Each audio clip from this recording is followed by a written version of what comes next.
안녕하세요. 사연에 빠지다의 DJ 민영입니다. 오늘 사연자는 며느리의 순한 얼굴 뒤에 숨겨진 사악한 모습에 심장이 덜컥 내려앉고 말았다는데요. 과연 어떤 사연인지 들어볼게요. 오늘도 두 가지 사연 준비되어 있으니 끝까지 함께 해주시고요. 그럼 오늘의 사연 바로 시작할게요. 안녕하세요. 저는 서울에 사는 70대 할머니입니다. 저는 아들 둘에 딸 하나, 그리고 손자 손녀가 셋이나 있어요. 어느새 세월이 이렇게 흘러서 저는 백발의 할머니가 되고 자식들은 모두 다 아줌마 아저씨가 됐는지 모르겠네요. 세월이 야속하기는 하지만 그래도 이 정도면 잘 살았다. 지금이라도 눈 감아도 억울하지는 않겠다 싶을 정도로 행복하게 살았어요. 남편이고 자식들이고 속 한 번 안 썩이고 행복하게 살았거든요. 그런데 이제 죽을 날이 많이 남지 않았다고 생각하니 한 가지 걱정되는 게 있더군요. 바로 저희 막내 아들이에요. 저와 남편이 40이 넘어서 난 아들인데 얼마 전까지 장가도 안 가고 노총각으로 속을 좀 썩이더니만 작년에 웬 여자를 데려와 결혼하겠다고 하더라고요. 저와 남편은 결혼 안 하고 엄마 아빠 평생 살겠다고 우기던 아들이 그래도 정신 차리고 여자를 데려왔으니 마냥 좋아 흔쾌히 결혼을 허락했습니다. 그런데 막상 결혼을 시키고 나니 우리 막내 아들이 좀 이상해졌어요. 결혼 전까지 막내 아들은 한 번도 제 속을 썩인 적이 없었습니다. 성격이 겁도 많고 조금 소심하기는 해도 학창시절 내내 공부도 곧잘 했고 대학 졸업하자마자 번듯한 직장도 얻어 착실하게 지냈어요. 물론 소심해서 연애는 잘 못하고 여자들이랑 가깝게 지내지 않기는 했지만 그래도 사회생활 하는 데는 전혀 문제가 없었죠. 그런데 문제는 결혼하더니 180도 달라졌다는 겁니다. 결혼 전까지 저와 남편과 한 집에 살던 녀석이 일절 집에 오지를 않았습니다. 연락도 한 통 하지를 않고요. 처음엔 저와 남편 둘 다 얘가 무슨 일이 있나 걱정돼서 저와 남편이 먼저 연락을 했어요. 그런데 항상 통화할 때마다 별일 없다고 일이 좀 많아서 그런 거라고만 하더군요. 며느리도 항상 별일 없다고 잘 지낸다고만 하고요. 저와 남편은 늦게 낳은 아들인 만큼 괜히 우리가 너무 참견을 하나 싶어서 귀찮게 하지 않으려고 노력했습니다. 그래서 연락이 오지 않아도 잘 지내겠거니 하고 넘기려고 했어요. 그런데 명절날 오랜만에 막내 아들을 만났는데 살이 너무 빠졌더라고요. 원래는 통통하다 싶을 정도로 건장한 체격이었는데 몇 개월 사이에 반쪽이 됐더라고요. 저는 그런 아들이 너무 걱정돼서 무슨 일 있냐고 했습니다. 결혼해서 신혼이라 한참 좋아서 뭐든 안 먹어도 배부를 텐데 왜 이렇게 얼굴이 말랐어? 일이 많니? 저는 아들이 걱정돼서 물었습니다. 그런데 잠시 뒤 아들이 갑자기 정색을 하더니 저한테 짜증을 내더군요. 엄마는 소연이 앞에서 무슨 그런 소리를 해. 소연이가 밥도 잘해주고 잘 챙겨줘. 내가 일부러 살 빼려고 운동 좀 해서 그런 거야. 얘가 왜 갑자기 화를 내고 그래? 내가 언제 수연이한테 너 밥 안 챙기는 거 아니냐고 했니? 그냥 살이 좀 많이 빠졌길래 걱정돼서 그랬지. 제가 며느리에게 내 아들 안 챙긴 거 아니냐고 한 것도 아니고 단지 걱정돼서 이야기를 한 것뿐인데 아들은 갑자기 정색을 했습니다. 순간 저는 너무 당황했어요. 안 그러던 녀석이 갑자기 부모 앞에서 언성을 높이니 기가 막히더군요. 저도 할 말은 많았지만 애써 참았습니다. 이제 막 결혼한 아들 며느리 앞에서 싫은 소리를 했다가는 괜히 시집살이를 시키는 시어머니로 보일 수 있으니까요. 그래도 제가 버럭 소리를 지르고 났더니 아들 녀석도 민망했는지 머쓱하게 웃더군요. 내가 전에 배가 좀 많이 나왔었잖아. 소연이가 나 뱃살 빠지게 해준다고 영양제도 많이 챙겨주고 식단도 챙겨줘서 살이 좀 빠졌어. 내가 요즘 적게 먹어서 괜히 예민했나 봐. 짜증내서 죄송해요. 네 나이에 살 뺀다고 무리하면 큰일 나. 사람이 먹을 거 먹어가면서 다이어트도 해야지.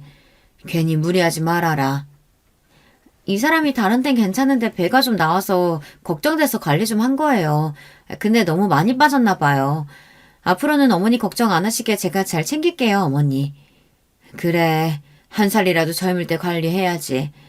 그래도 우리 막내 며느리가 우리 아들 잘 챙겨줘서 너무 고맙네. 분위기가 어색해지니 나중에는 막내 며느리도 민망했는지 애써 말을 예쁘게 하더군요. 저는 결혼하고 연락도 안 하고 자주 안 오는 막내에게 서운해서 괜히 싫은 소리를 한 것 같아 애써 말을 돌렸습니다. 그런데 아들이 이상하게 구는 건 거기서 끝이 아니었어요. 막내 아들은 유난하게 자기 집에 오지 못하게 했습니다. 제가 아들 집에 간 게 결혼 전에 신혼집 계약할 때 가고 한 번도 가보지를 못했어요. 며느리들이 시어머니가 집에 오는 걸 싫어한다는 거야 저도 익히 들어서 잘 알고 있습니다. 제가 나이는 많아도 이미 큰아들 장가도 보내서 손주가 중학생이고 딸도 일찍이 시집을 보내서 손주가 초등학생이에요. 큰며느리가 경찰 공무원이라서 워낙 바빠서 제가 손주 어릴 때부터 큰아들네를 왔다 갔다 하며 애도 봐주고 집안일도 도와주고 했거든요.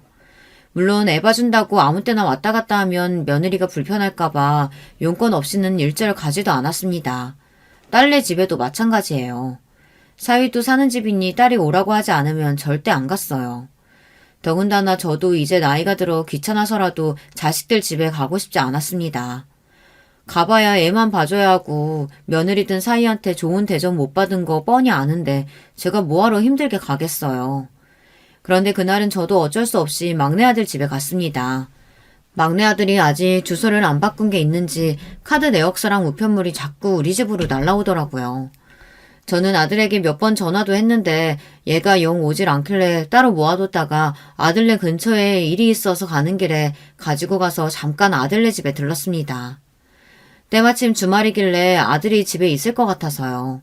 그런데 기가 막힌 게 아들은 제가 온 거를 너무 티가 나게 달가워하지 않더라고요. 심지어 제가 들어가면 안 되는 일이라도 있는지 방이란 방 문은 다 닫아버리더군요. 저도 순간 기분이 상해서 가지고 온 우편물을 식탁에 던지듯 꺼내버렸습니다. 요즘 누가 카드 내역을 우편물로 받니? 다 핸드폰으로 받지. 귀찮게 집으로 오게 하지 말고 빨리 주소지나 바꿔. 아들의 태도에 기분이 상하다 보니 저도 모르게 말이 시큰둥하게 나갔습니다. 그러자 중간에서 며느리가 민망했는지 제게 다가와 제 손을 덥석 잡더군요. 자기는 왜 괜히 어머니한테 퉁명스럽게 그래. 어머니, 이 사람이 요즘 일이 많아서 피곤해서 그런가 봐요. 어머니 시장하시죠? 제가 맛있는 거 해드릴 테니까 저녁 드시고 가세요. 그래도 다행인 건 며느리가 싹싹하다는 겁니다. 아들이 하도 집에 못 오게 하고 우리 집에 잘 오질 않다 보니 며느리를 결혼하고도 몇 번 보지 못했지만 애가 볼 때마다 항상 웃는 얼굴이 보기 좋았어요. 웃는 얼굴뿐 아니라 애가 키도 크고 얼굴도 예쁜데 애교도 많았어요. 그제야 제가 생각을 좀 해보니 아들이 왜 그러는지 알 것 같기도 하더군요. 아내가 이렇게 예쁘고 싹싹하니 우리 소심한 아들이 알아서 아내에게 잘 보이고 싶어서 눈치를 보는 건가 싶더라고요. 그래서 제가 집에 오는 것도 전화를 자주 하는 것도 불편해하는 건가 싶었죠. 왜 그런 거 있잖아요. 애들이 어릴 때 부모가 나이도 많고 그러면 학교 행사에 엄마 아빠가 안 왔으면 하는 마음이요. 항상 착하기만 했던 우리 막내 아들이 뒤늦게 사춘기가 왔나 싶더군요. 저와 남편은 언제나 바랬던 게 있어요. 우리야 이미 다 늙어서 꼬부라졌으니 자식들이 부모에게 잘하는 것보다 자기들끼리 좋은 짝 만나 자식 낳고 행복하게 살기를 바랬습니다. 부부끼리 싸우지 않고 사이좋게만 살면 그걸로 됐다 싶었어요. 그래서 아들이든 딸이든 저에게 좀 서운하게 해도 부모로서 이해하고 너그럽게 넘기자 다시 한번 다짐했습니다. 그런데 사람 마음이라는 게 아무리 다짐하고 이해하려고 해도 상처를 아예 안 받을 수는 없더군요. 자식이라는 게 꼭 제 마음 같지 않더라고요. 어느 날이었어요. 막내 아들이 웬일로 퇴근하고 혼자 집에 왔더라고요. 그러더니 한사는 소리가 기가 막혔습니다. 아버지, 몇 년 전부터 시골에 내려가서 편하게 소일거리하며 살고 싶다고 하셨잖아요. 그래서 제가 알아봤는데 이 집 몇 달 새에 많이 올랐더라고요. 지금 딱 팔고 시골 내려가시면 좋을 것 같은데 어떠세요? 남편이 시골 내려가 농사 지으며 살고 싶다고 한 게 몇 년째예요. 그때는 관심도 없던 녀석이 갑자기 집을 팔면 어떠냐고 하더군요. 저는 얘가 갑자기 왜 이러나 싶었습니다. 네 아버지는 옛날부터 시골 좋다고 했는데 엄마는 별로야. 시골은 병원도 별로 없고 아는 사람도 없는데 내가 이 나이에 거기 가서 심심해서 어떻게 사니? 남편이 가끔 시골에 가서 살고 싶다고 해도 저는 싫었어요. 서울에서 태어나 평생 서울에서만 산 사람이 나이 좀 들었다고 무조건 시골에서 살고 싶은 건 아니잖아요. 저는 편리하고 사람 많은 서울이 좋아요. 그래서 막내에게 괜한 소리 하지 말라고 했습니다. 그런데 제 말에 이 녀석이 갑자기 표정이 변하더군요. 그러더니 한다는 소리가 가관이었어요. 두 분이서 사시면서 이렇게 넓고 좋은 집이 뭐가 필요해요. 더군다나 이 집 팔면 시골에 좋은 집 하나 사고도 돈이 남는데 미리 자식들한테 나눠주면 서로 좋잖아요. 저는 제 눈앞에 있는 이 녀석이 제 막내 아들이 맞나 싶었습니다. 지금까지 살면서 제 앞에서 돈 이야기를 한 적이 한 번도 없는 애가 장가를 가더니 저더러 지금이라도 집을 팔아 돈을 나눠달라네요. 저와 남편은 너무 당황해서 무슨 말을 해야 할지 몰라 적잖이 당황했습니다. 안 그러던 놈이 그러니 더 걱정도 됐고요. 얘가 제가 모르는 일이라도 있나 싶어 마음이 쓰였습니다. 너 혹시 집에 무슨 일 있니? 아니면 네 아내 모르게 사고라도 친 거야? 갑자기 돈 이야기는 왜 해? 돈 필요해? 사고는 무슨. 엄마나 아빠는 연금 나오니까 평생 돈 걱정 안 하고 사시겠지만 자식들은 다들 결혼해서 애 키우고 힘들게 살잖아요. 도와줄 수 있을 때 미리 도와주면 좋으니까 하는 소리죠. 주변에 남의 집 자식들이 사업한다 뭐한다 하면서 부모한테 돈 달라고 한다는 소리는 익히 들어 알고는 있었지만 제 자식이 이럴 줄은 몰랐습니다. 저 소리가 대놓고 돈 좀 나눠달라는 소리랑 뭐가 다르겠어요. 저는 장가간 지 얼마 되지도 않은 아들놈이 저러니 더 서운하더군요. 나나 네 아버지나 아직 이 집 팔고 다른 데로 갈 생각은 추워도 없으니까 쓸데없는 소리 하지 말고 니네 집에나 가. 제 말이 아들에게 야박하게 들릴진 몰라도 저는 참지 않고 퍼부었습니다. 아들에게 무슨 사정이 있든 제가 부모지 호구는 아니잖아요. 저랑 남편이 나이가 들었어도 앞으로 무슨 일이 생길지 모르는데 벌써 가진 걸 자식들에게 다 내놓으면 자식들이 저나 남편을 챙기기나 하겠어요. 저는 절대 자식 누구에게도 먼저 재산을 나눠줄 생각이 없었습니다. 그날 저녁 남편은 잠을 못 자고 내내 뒤척였어요. 저녁에 온 아들에게 모질게 말해서 녀석이 속상한 거 아니냐고 걱정하더라고요. 남편은 그런 사람이에요. 옛날 사람 같지 않게 자식들이라면 간도 쓸개도 빼줄 사람이었죠. 저는 남편에게 우리도 이만하면 자식들에게 할 만큼 한 거라고 했습니다. 앞으로 우리는 늙을 일만 남았는데 얼마나 아플지 무슨 일이 있을지 알 수도 없는데 집이든 돈이든 손에 쥐고 있어야 한다고요. 지금도 다 시집 장가가서 자기들 가족 돌보느라 바쁘다고 연락도 안 하고 놀러오지도 않은 놈들이 나중에 우리 늙고 아프다고 신경이나 쓰겠어? 그러니까 우리 둘 다 아프지 말고 서로 챙기면서 오래오래 살아야 돼. 남편은 제 말에 웃었습니다. 그러면서 제 말이 다 맞다고 건강하게 오래오래 살자고 했어요. 그런데 막내 며느리는 겪으면 겪을수록 조금 달랐어요. 늦게까지 결혼 생각이 없었던 막내 아들이 갑자기 결혼하겠다고 하길래 마냥 좋아서 바로 허락하기는 했지만 친정에 문제가 좀 있는 것 같았습니다. 사실 이제와 말이지만 상견례도 제대로 하지 않았어요. 막내 며느리는 형제도 없이 외동이었어요. 친정아버지와 어머니가 일찍이 이혼하셔서 아버지와는 아예 인연을 끊고 산다고 하더라고요. 더군다나 안사돈께서 몸이 좀 좋지 않아서 수술한 지 얼마 되지 않아 상견례를 하기는 어려울 것 같다고 하더라고요. 무슨 수술을 하셨냐고 물어도 며느리는 그냥 별거 아니라는 식으로 이야기했습니다. 그러면서 결혼식 날은 꼭 참석할 수 있으니 걱정하지 말라고 했습니다. 아무리 몸이 좋지 않아도 그렇지 안사돈은 막내 결혼식에 관심이 없어도 너무 없었어요. 결혼식 직전까지 저에게 연락도 한 번 하지를 않았습니다. 제가 막내에게 안사돈 연락처를 받아 따로 연락을 드리기도 했는데 안사돈은 연락을 받지 않았고 연락을 다시 하지도 않았죠. 며느리에게 물으면 엄마가 몸이 좋지 않아 그렇다고 이해해 달라고 하더라고요. 원래 저 어릴 때부터 몸이 많이 안 좋으셔서 수술도 여러 번 받으셨어요. 아직 일상생활 하기는 좀 힘드셔서 결혼 준비는 제가 알아서 하면 될 것 같아요. 처음엔 저도 뭔가 좀 이상하다 싶었는데 막내 아들이 직접 한번 뵙고 왔는데 아직 회복이 덜 돼서 힘들어 하신다고 그러더라고요. 아버지도 없이 혼자 아픈 어머니 모시고 사느라 많이 고생한 것 같아. 결혼하면 내가 정말 행복하게 해줄 거야. 막내 아들은 며느리에게 빠져도 단단히 빠졌습니다. 아픈 장모가 뭐가 그렇게 좋다고 자기가 다 책임지고 아내에게도 잘할 거라고 제 앞에서 신나서는 선전포고를 하더라고요. 얼씨구, 엄마 뒤상포진 걸려서 아파 죽겠다고 했을 때도 회사 일 바쁘다고 신경도 안 쓰더니만 장모님 아프다고 걱정하는 것 좀 봐. 저는 괜히 말은 퉁명스럽게 했지만 아들이 대견했어요. 나이는 먹었어도 막내라 그런지 항상 어리게만 보였는데 막상 진짜 좋아하는 여자를 만나니 막내도 책임감이 생기고 남자가 되는 것 같았죠.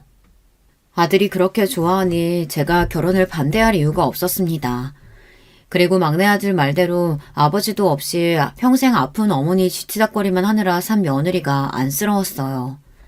저는 며느리에게 좋은 시어머니가 되어주고 싶었습니다. 그래서 자연스레 결혼 준비도 며느리와 제가 알아서 했어요.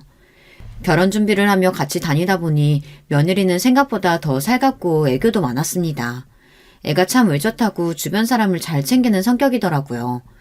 그런데 딱 한 가지 걸리는 게 있었어요. 애가 교회 일을 너무 열심히 하더라고요.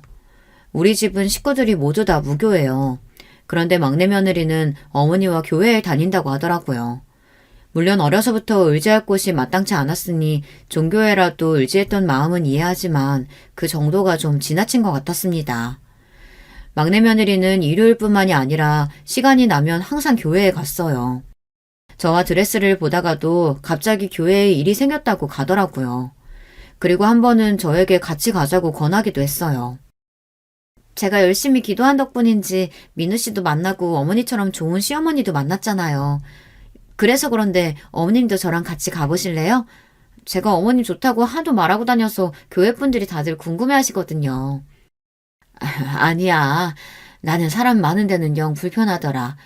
결혼식 날 다들 오실 테니까 그때 보면 되지. 저는 좋게 거절하기는 했지만 마음이 쓰였어요. 교회에 다니면서 사람들과 어울리는 건 좋지만 며느리가 너무 교회 활동에 열심히인 것 같아서요.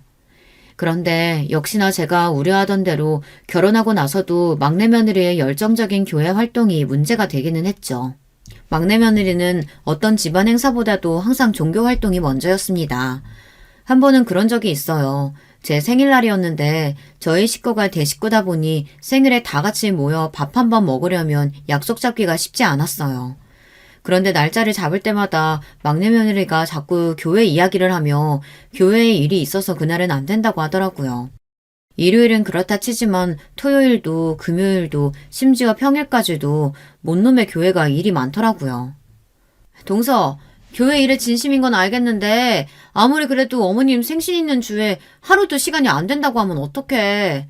그냥 동서가 하루 교회 빠지고 참석해. 큰며느리는 워낙 성격이 시원시원해요. 말을 돌려서 하는 성격이 아니었죠. 제가 워낙 중요한 업무를 많이 맡고 있어서 빠질 수가 없어서 그래요. 좀 이해 좀 해주세요. 막내 며느리도 지지 않았습니다. 본인도 절대 빠질 수 없어서 그런 거니 이해하라네요. 순하고 싹싹한 막내 며느리가 고집을 피울 때는 딱 종교 이야기를 할 때뿐이에요. 그럴 때는 웬만해서 지지 않았죠. 그런데 그 이후로도 며느리 둘이 은근 신경전을 하더라고요. 큰며느리가 워낙 일이 바쁘다 보니 집안일에 신경을 잘 못 썼어요. 그래서 손주도 제가 자주 봐주기도 하고요. 그런데 막내 며느리가 큰며느리를 만날 때마다 자꾸만 신경에 거슬리는 소리를 했습니다. 형님은 여자가 위험하게 왜 경찰이 됐어요? 무서운 범죄자들이 보복할까봐 무섭지도 않으세요? 난 그런 쓰레기 같은 인간들 하나도 안 무서워. 그런 쓰레기 같은 범죄자들 내가 놓칠까봐 그게 더 무섭지. 형님 혼자 노력한다고 이 세상이 바뀌겠어요? 그럴 시간에 우리 하나님 앞에 나가서 육성으로 기도하는 게 훨씬 더 값진 일이지. 평소에는 말도 예쁘게 하고 살갑게 구는 애가 큰며느리만 만나면 자꾸 안 해도 될 말까지 해서 분위기를 이상하게 만들었어요. 올케 그만 좀 해. 올케한테는 하나님이 대단한 하나님이지 우리한테는 아닌데 왜 그렇게 자꾸 강요를 하니? 가만히 지켜보던 딸까지 나서니 그제야 막내 며느리가 입을 꾹 닫더군요. 그런데 그런 막내 며느리의 모습이 안쓰러웠는지 막내 아들이 끼어들었어요. 왜 누나까지 끼어들고 그래? 우리는 몰라도 이 사람한테는 중요한 일이야. 서로 믿는 게 달라서 그러는 건데 존중 좀 해줘. 뭐야? 이게 장가가서 집 마누라만 챙기더니 이제는 개념까지 말아먹었네. 어디 누나한테 큰 소리야 큰 소리가. 아이고 너희야말로 부모 앞에서 뭐하는 짓이냐? 그만 못해? 사소한 말 한마디가 괜한 말싸움으로 번졌어요. 제 자랑이 아니라 저희 애들이 지금까지 살면서 셋이 싸운 적이라고는 없었어요. 워낙 애들끼리 나이 차이가 나기도 하고 서로 사이가 좋은 편이었거든요. 그런데 막내가 결혼하고 며느리가 들어오고 나서는 자꾸만 사소한 일로 부딪히게 됐어요. 집안 행사나 가족끼리 여행을 갈 때에도 소소하게 의견이 갈려 자꾸 부딪히다 보니 언제부턴가는 다 같이 모이면 어색했습니다. 그러다 보니 애들이 자주 모이지 않게 됐어요. 저도 나이가 들어 그런지 막내 며느리가 하는 행동이 이해가 되질 않았습니다. 사실 제가 이런 소리까지 하면 너무 쪼잔해 보이고 시집살이 시키는 것처럼 보일까봐 말은 하지 않았지만 도대체 막내 며느리가 뭘 해서 먹고 사는지도 사실 모르겠어요. 아들 말로는 교회 안에서 일을 한대요. 며느리가 다닌다는 교회가 규모가 큰 곳이라 그 안에서 격리일도 하고 애들도 가르치면서 월급을 받는답니다. 저나 아들이나 워낙 그쪽으로는 아는 게 없으니 단순하게 교회에서 일하는 줄 알았어요. 그런데 아무리 생각해도 교회에서 일해봤자 얼마나 벌겠나 싶더라고요. 며느리나 제 아들이나 둘 다 나이가 있는데 아이 생기기 전에 돈을 좀 모아야 하잖아요. 막내가 아무리 번다고 해도 아직 둘이 사는 집도 전세인데 저렇게 살아서 언제 집도 사고 애도 키울까 싶었죠. 그런데 얼마 뒤 말도 안 되는 일이 벌어졌습니다. 큰아들에게 갑자기 연락이 왔는데 저더러 막내에게 무슨 일이 있냐고 묻더라고요. 저는 이게 또 무슨 소린가 싶어 왜 그러냐고 무슨 일이 있었느냐고 물었습니다.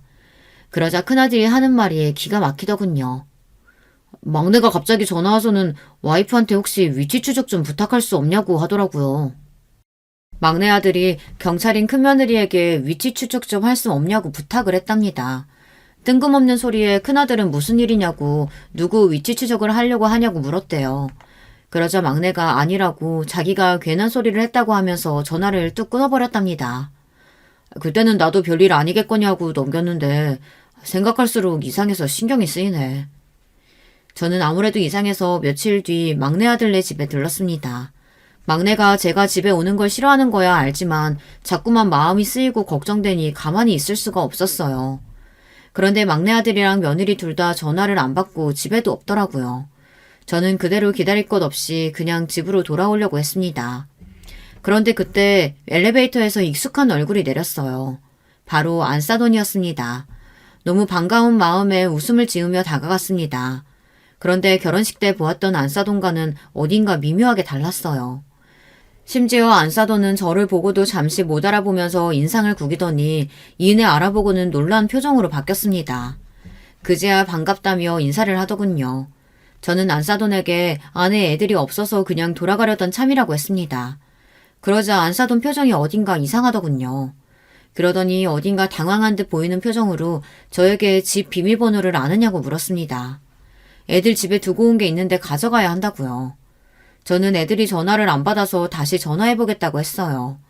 그런데 그때 안사돈이 아니라고 그냥 나중에 다시 오겠다고 하더니 돌아가더군요. 저와 안사돈은 그렇게 헤어졌습니다. 그런데 이날 안사돈과 헤어지고 집에 와서 곰곰이 생각하다 보니 이상한 점이 있었습니다. 물론 안사돈을 본 게 결혼식 날 하루가 전부였지만 그날과 안사돈의 분위기가 전혀 달랐어요. 결혼식 날은 수술하고 회복한 지 얼마 되지 않아 그랬는지 얼굴도 나이 들어 보이고 안 좋아 보였는데 그날 집 앞에서 보니 꼭 딴 사람 같더라고요. 저보다 나이는 젊어도 환갑은 된 걸로 아는데 화려한 화장에 짧은 치마까지 입고 뾰족한 구두까지 신었더라고요. 모르고 봤으면 어디 술집 마담인 줄 알 정도로 화려하게 보였어요. 그리고 얼마 뒤 막내 아들과 통화가 돼서 왜 큰아들에게 갑자기 위치 추적 이야기를 물었느냐고 했더니만 막내 아들은 별일 아니라고 그냥 궁금해서 물은 거라고 대충 말을 둘러대더라고요. 저는 막내 며느리도 안사돈도 만날 때마다 뭔가 찜찜했습니다. 이야기를 나누면 참 인상도 좋고 밝은데 만나고 돌아오면 뭔가 기분이 개운하지 않았거든요. 그런데 얼마 뒤 막내네 집에 일이 하나 생겼습니다. 어느 날 막내 아들이 술에 잔뜩 취해 집에 찾아왔어요. 원래도 술을 잘 먹는 애가 아닌데 도대체 무슨 일인가 싶었죠. 그런데 만취해서 온 아들은 거실 바닥에 대자로 눕더니 신세 한탄을 하기 시작했습니다. 막 소리를 지르더니 갑자기 혼자 펑펑 울었어요. 저는 도대체 애가 왜 이러나 싶어 흔들어 깨웠습니다. 그리고는 장가도 간 게 술에 취해 여기를 오면 어떡하냐고 빨리 정신 차리고 집에 가라고 했습니다. 얘가 도대체 왜 이러는 거야? 너 빨리 정신 차리고 네가 좋아 죽는 네 색시한테 빨리 가. 나 오늘은 집에 안 갈 거야. 그 집에 있는 그 여자는 내 색시도 아니야. 그 여자 때문에 내가 얼마나 마음 졸이면서 사는데 감히 나한테 거짓말을 해? 에이! 아들은 알 수 없는 말을 혼자 떠들더니만 본인이 사기 결혼을 당했다고 했습니다. 저와 남편은 도대체 무슨 말인가 싶어 아들의 어깨를 흔들어 똑바로 말하라고 했습니다.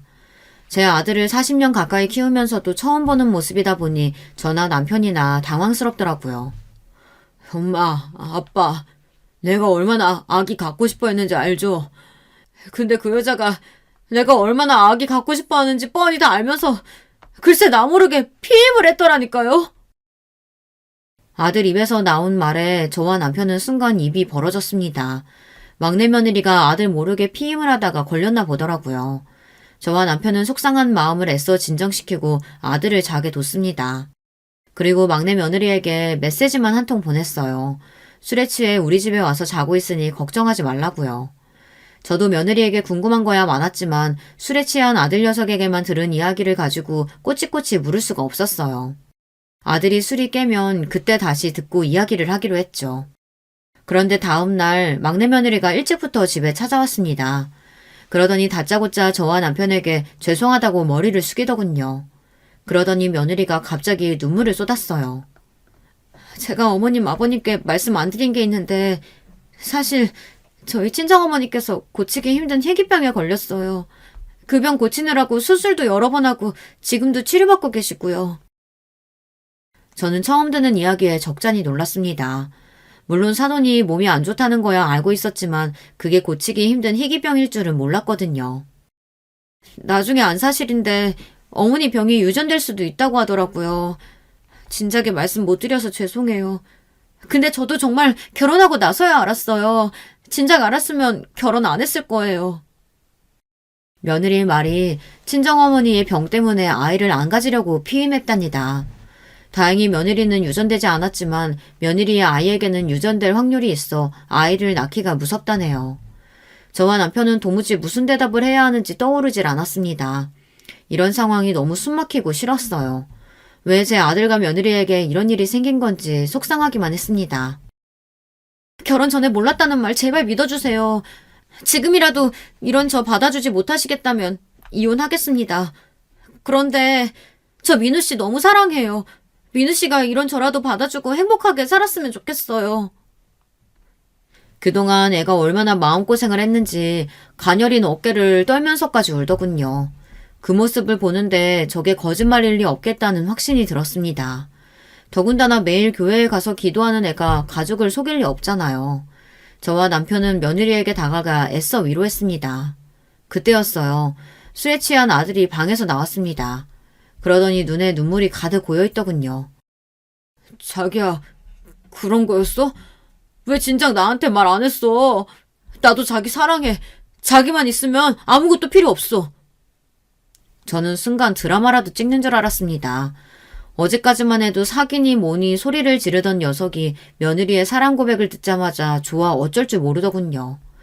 그 순간 자리에서 벌떡 일어난 남편이 아들에게 달려가더니 등짝을 때렸습니다. 에휴, 어이구 못난 놈.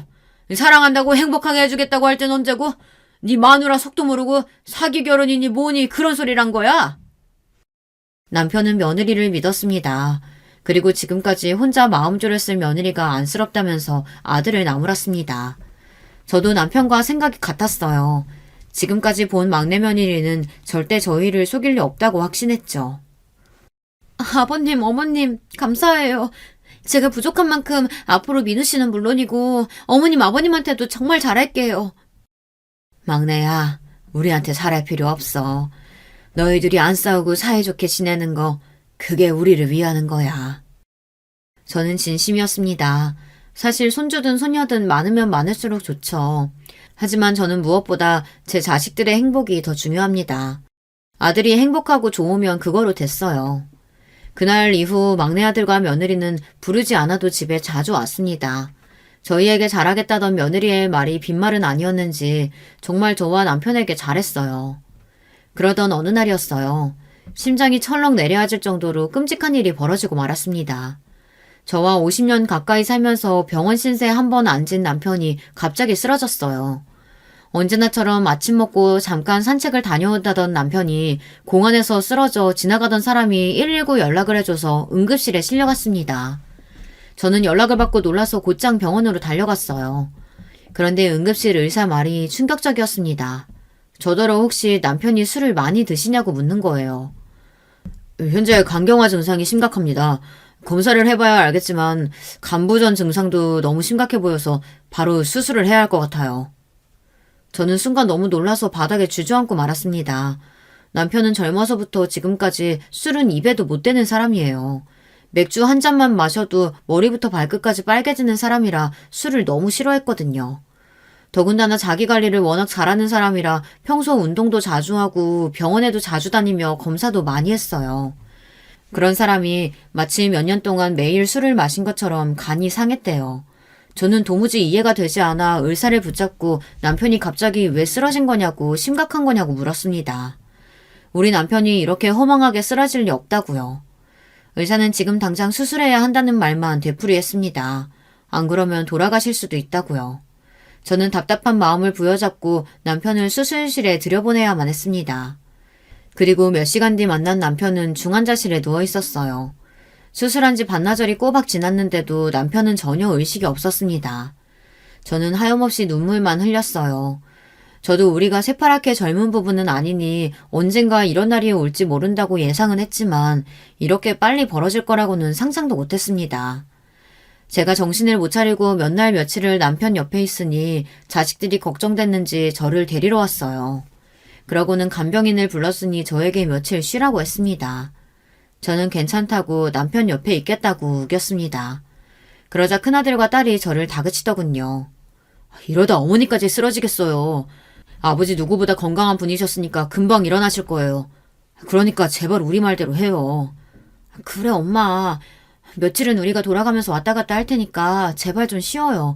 이러다 엄마까지 병나면 우리도 못 살아.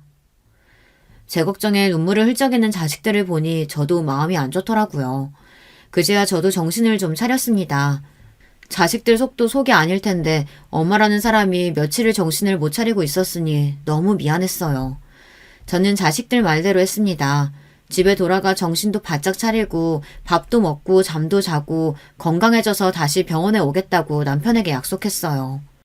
그러니 남편도 얼른 정신 차리고 일어나라고요. 더군다나 막내 며느리는 제게 아침마다 전화해서 용기를 줬어요. 어머님, 아버님은 강한 분이니까 금방 일어나실 거예요. 제가 아버님 위해서 매일 새벽기도 드리고 있으니까 걱정하지 마세요. 힘든 일을 겪고 나니 이럴 때일수록 가족밖에 없구나라는 거를 뼈저리게 느꼈습니다. 제가 집에서 쉬는 동안 아들 며느리들이 돌아가며 남편 병원에 갔나 보더라고요. 간병인이 전화통화를 할 때마다 이야기하는데 그렇게 오랜 세월 간병인을 했음에도 저희 자식들 같은 사람들은 처음 봤답니다. 다들 부모가 병원에 있어도 일 핑계 자식 핑계로 간병인에게 다 맡기기 일쑤인데 제 자식들은 하루도 안 쉬고 밤이며 낮이며 자주 들러서 아버지를 보고 간다고요. 저는 마음이 힘든 와중에도 그런 소리를 들으니 힘이 좀 났습니다.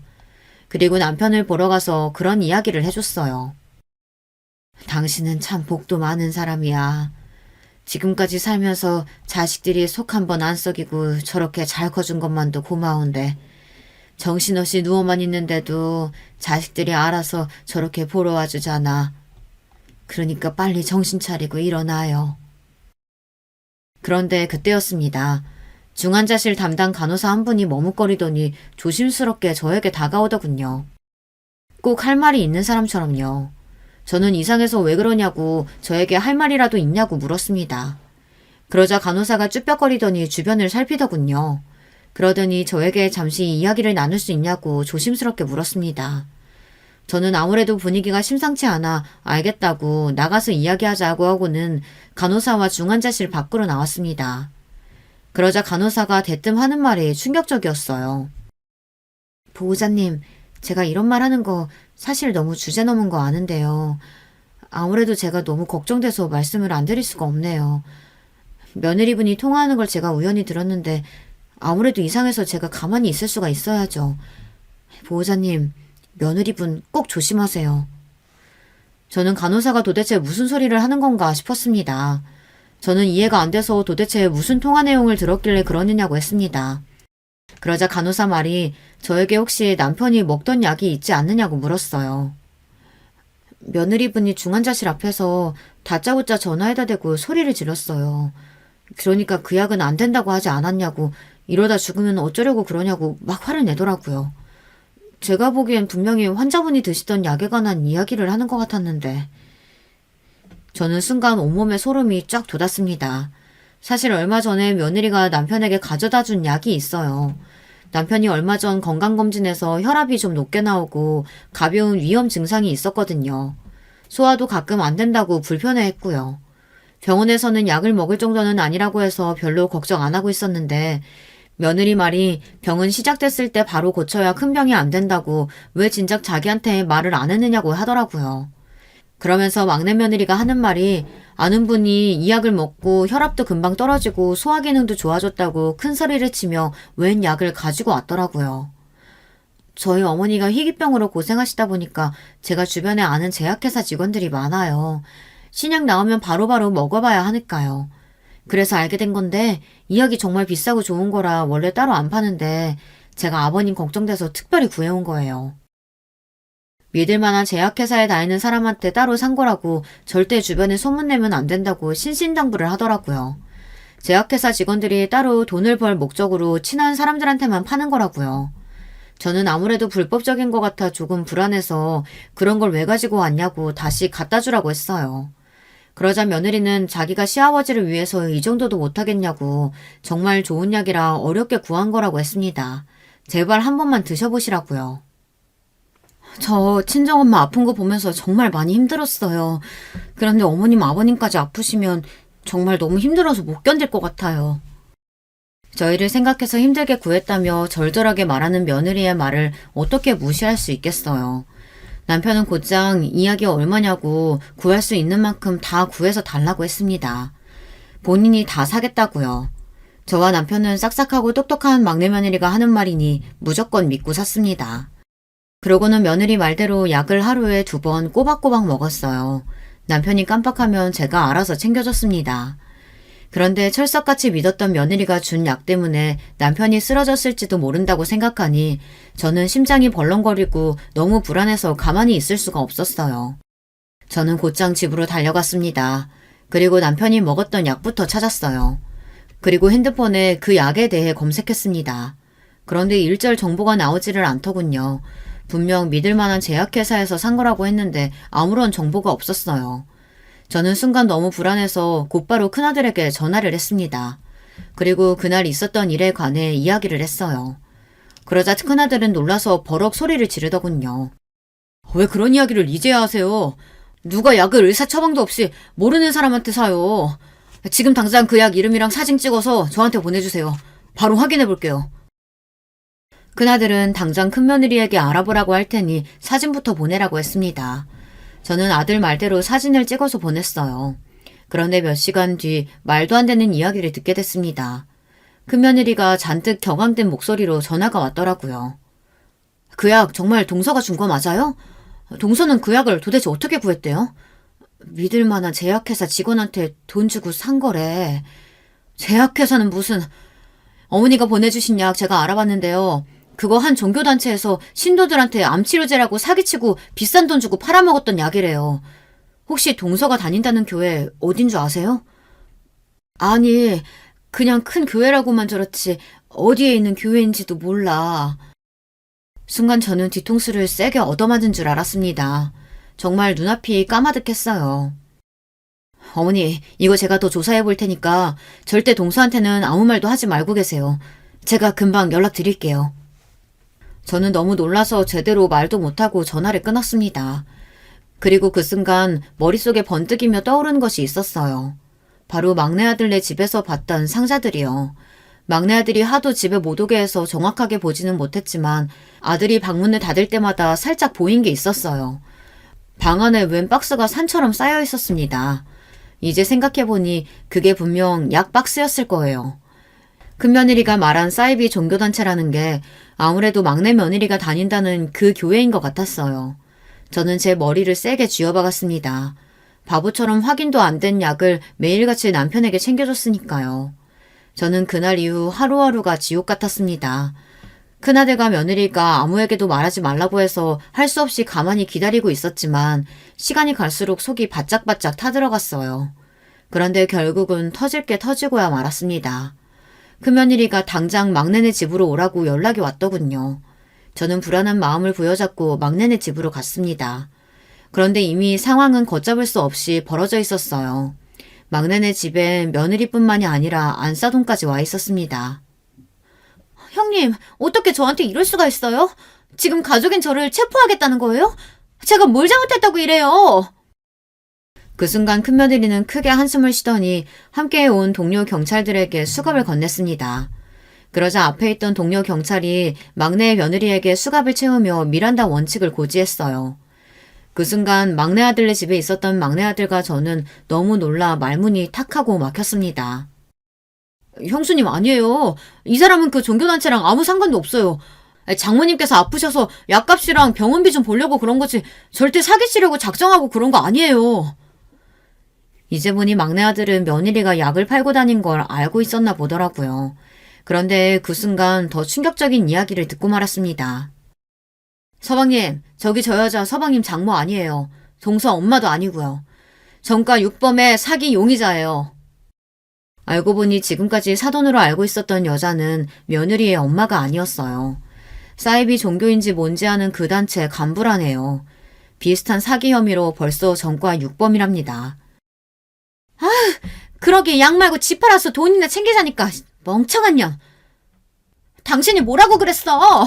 그 약 비타민 같은 거라고 절대 죽지는 않는다고 했잖아. 그 와중에 정신 나간 년들이 둘이 싸우고 있더라고요. 서로 잘못해서 걸렸다고요. 말도 안 돼. 나한테 어떻게 이런 일이... 당신이 나한테 어떻게 이럴 수가 있어? 나 사랑한다며. 나만 있으면 행복하다며. 아들은 얼마나 충격을 먹었는지 넋을 잃은 사람처럼 울부짖었어요. 그런데 거기서 끝이 아니었습니다. 서방님, 동서, 아니, 저 여자 상습범이에요. 서방님이랑 결혼한 것도 처음 아니더라니까요. 그 순간 막내 아들은 놀라서 눈이 동그래졌습니다. 저도 마찬가지고요. 저는 이게 도대체 무슨 일인가 싶어 하늘이 핑 도는 것 같았습니다. 저와 다른 가족들은 상황이 정리되자마자 큰며느리를 따라 경찰서에 가서 사건에 관해서 이야기를 들었습니다. 제 듣기로 똑똑히 듣는데도 이게 정말 현실이 맞나 싶어 정신을 못 차리겠더군요. 알고 보니 막내 며느리는 얼마 전 크게 보도됐던 사이비 종교의 신도였어요. 제 막내 아들도 전혀 몰랐는데 알고 보니 막내 며느리는 고아로 자라 어릴 때부터 신도 생활을 했다네요. 막내 며느리 그 영악한 년이 종교단체에서 가장 중요한 영업을 담당했었는데 예쁜 외모로 순진하고 착한 남자들을 작정하고 꼬시고 다녔답니다. 남자들에게 접근하는 방법이 항상 비슷했어요. 본인 가족 중 누군가 희귀한 병에 걸렸다고 거짓말을 하며 비싼 주사와 약을 먹어야 하는데 그 약이랑 주사를 싸게 구하려면 그 약을 만드는 제약회사 약을 주변에 홍보하고 팔아야 한다고 했답니다. 제 아들에게도 똑같이 접근해 어머니가 희귀한 병에 걸려 치료를 받아야 하는데 제약회사에서 나오는 약을 좀 팔아주면 어머니를 위한 치료약을 싸게 구해주겠다고 했답니다. 저는 다시 들어도 도대체 그런 말에 속는 사람이 있나 싶은데 멍청한 제 막내 아들이 그런 말도 안 되는 말에 홀딱 속아 넘어갔다네요. 말해 뭐 하겠어요. 저도 속았는걸요. 더군다나 더 기가 막히는 건 막내 며느리는 제 아들과의 결혼이 초혼이 아니더라고요. 막내 아들을 만나기 전에 같은 수법으로 결혼을 한 번 더 했었고 동거는 무수히 많이도 했답니다. 약을 팔기 위해서요. 이 멍청한 놈아. 어떻게 저런 년한테 속아 넘어가?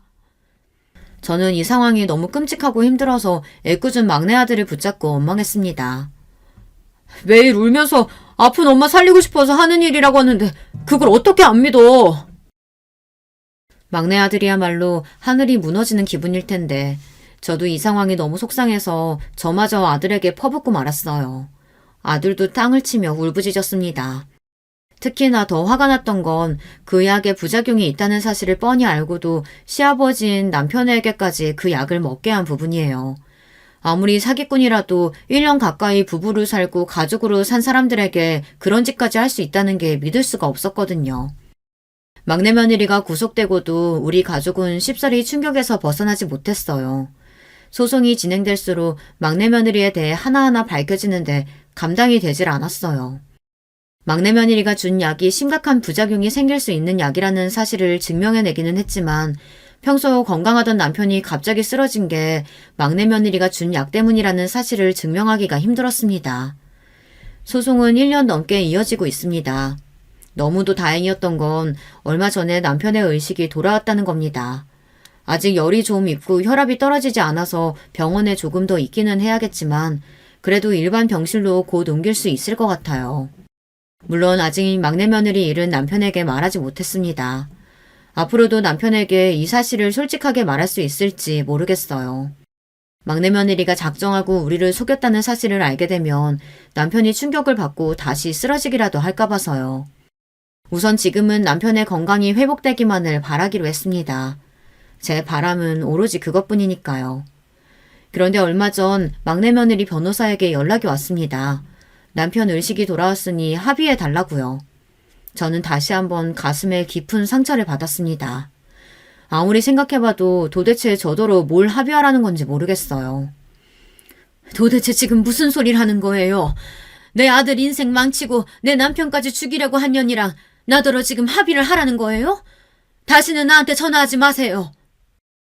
큰며느리의 말이 막내 며느리 년이 사기에 가담한 것은 사실이지만 위법 행위를 한 것은 허가되지 않은 약을 불법으로 판매한 것 정도뿐이라 그 약이 부작용이 있는 줄 몰랐다고 잡아떼면 형량이 얼마 되지 않을 수도 있답니다. 대신 막내 아들을 상대로 작정하고 접근해 사기 결혼한 것에 대해서 소송하면 혼인 무효 소송을 할 수도 있고 위자료도 받을 수 있답니다. 저는 아직도 어떻게 해야 할지 잘 모르겠어요. 저는 너무 정신이 없어요.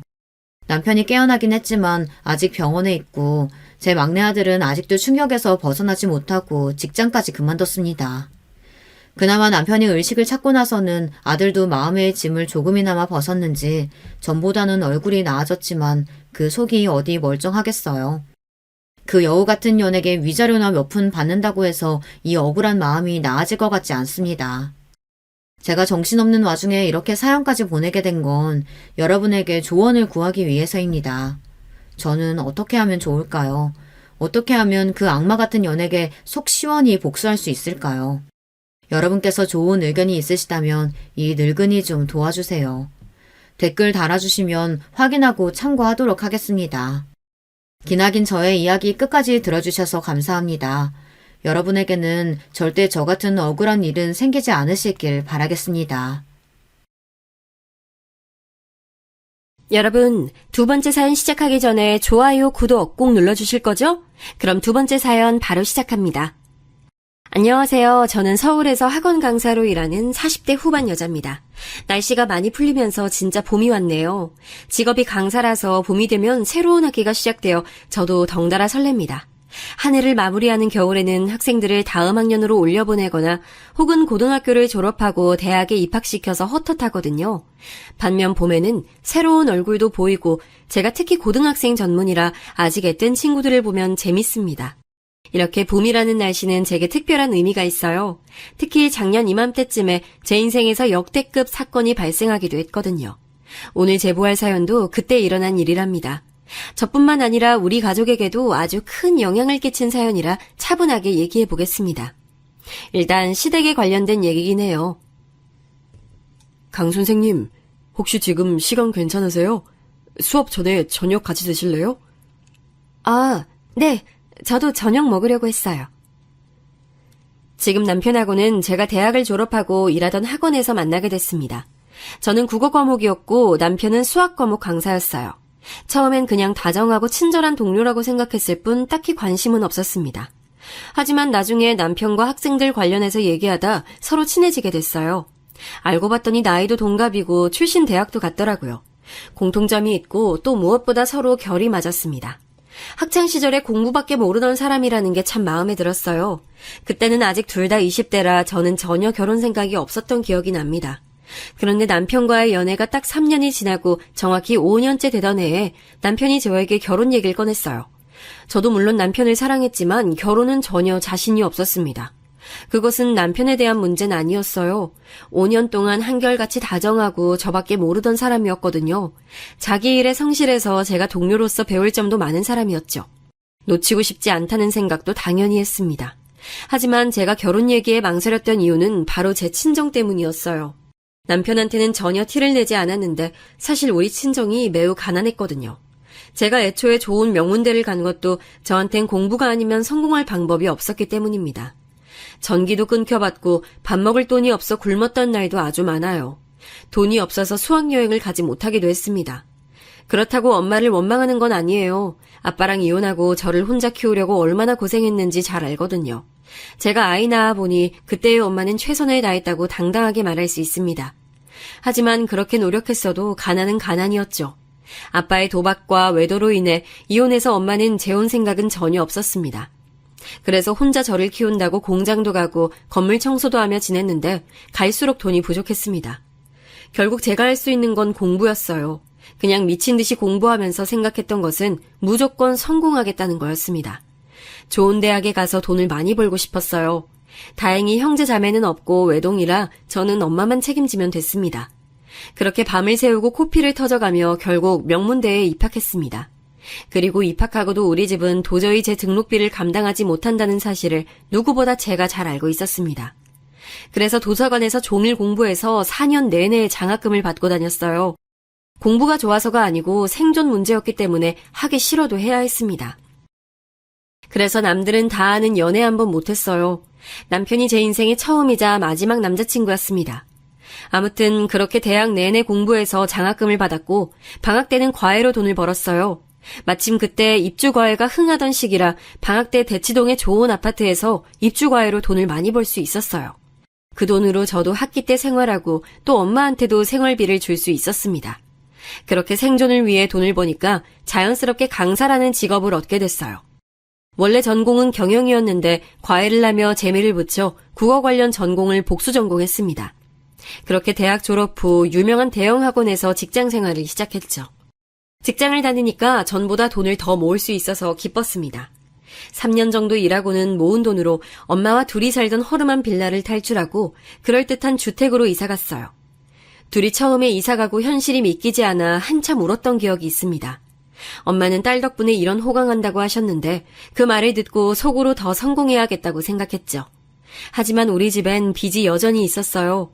사는 집은 어떻게 평범한 수준으로 끌어올렸지만 아직 갈 길이 멀었어요. 여전히 엄마와 저는 돈이 부족했고 평범하게 살지 못했습니다. 외식도 제가 월급을 받는 날에만 했을 정도로요. 이렇게 가난하게 살다 보니 결혼은 꿈도 꾸지 않았습니다. 그런데 남편이 제게 결혼하자고 하니 제 반응은 당연히 좋지 않았어요. 나랑 결혼하기가 싫은 거야? 난 우리가 결혼하는 게 당연하다고 생각했어. 아니, 당신이 싫은 게 아니야. 그냥 우리 집 사정이 사실 그렇게 좋지 않아서 그래.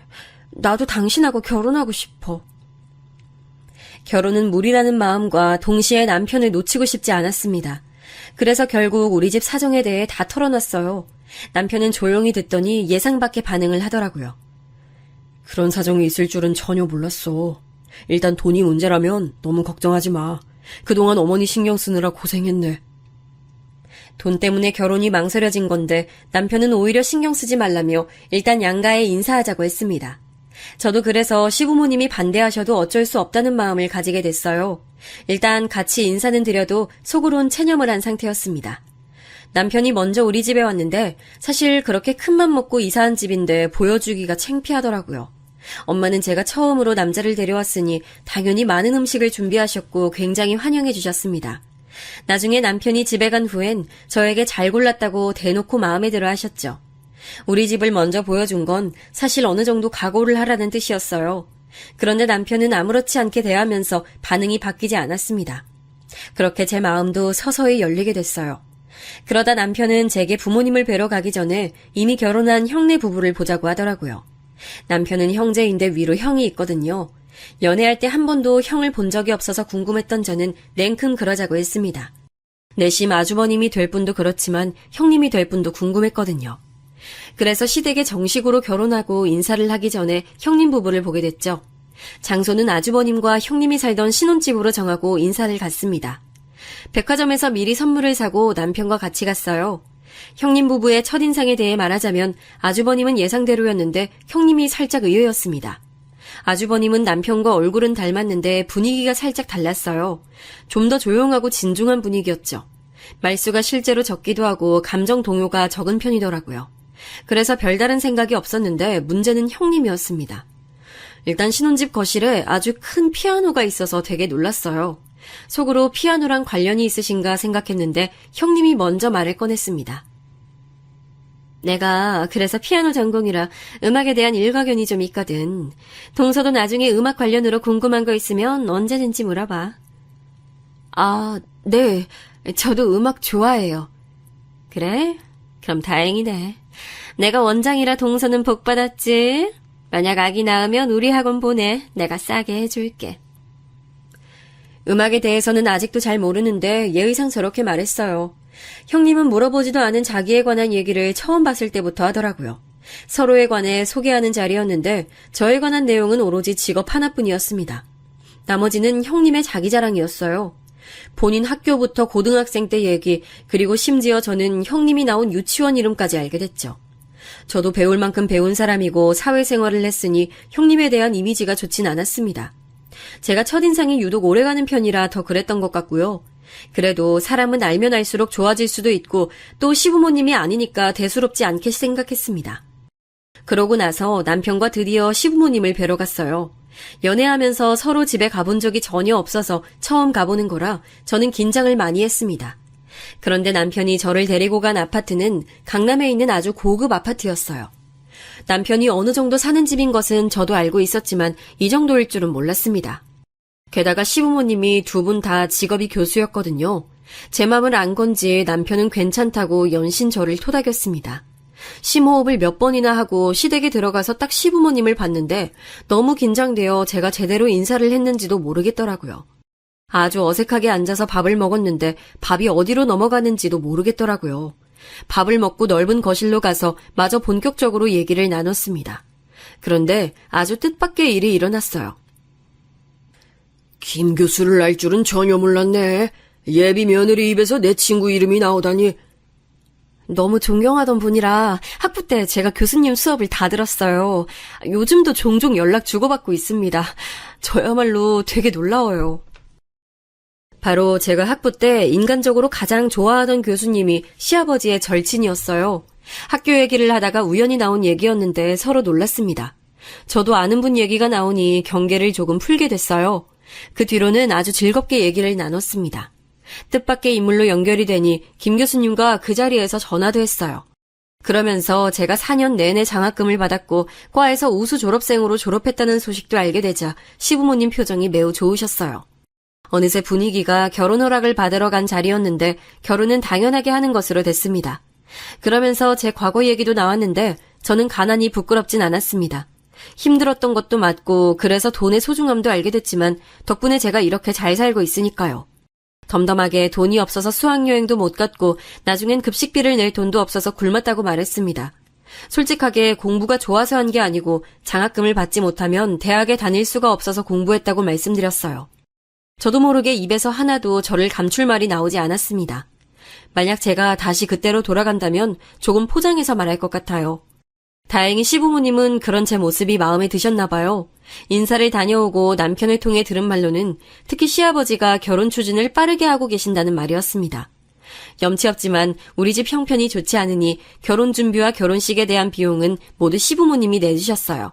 그리고 저를 마음에 들어 하셨습니다. 이렇게 귀한 딸을 보내주셔서 감사합니다. 아유, 아니에요. 저야말로 해준 것도 없이 빈손으로 보내서 너무 죄송합니다.